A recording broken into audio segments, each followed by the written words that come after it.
സുഹൃത്തുക്കളെ നമസ്കാരം. ഇതാണ് നമ്മുടെ ശിരൂര് ആ ദുരന്തം നടന്ന സ്ഥലം കേട്ടോ. ഈ പാലം കിടക്കുമ്പോൾ ആ സൈഡ് കാണാൻ പറ്റും.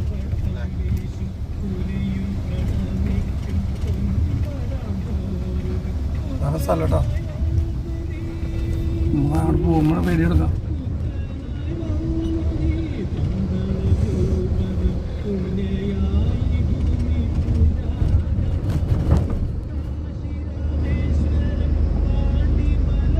മഴയ്ക്ക് ഇപ്പോഴും ഒരു കുറവില്ല അല്ലേ? അതാണ് ഏറ്റവും വലിയ പ്രത്യേകത.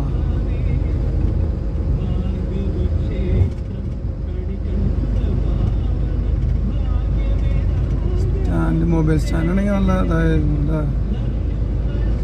ചെല്ലുന്ന സ്ഥലമുണ്ടോ സുഹൃത്തുക്കളെ? ഈ മണ്ണിടിഞ്ഞ് വലിയൊരു ദുരന്തം ഉണ്ടായ സ്ഥലമാണ്.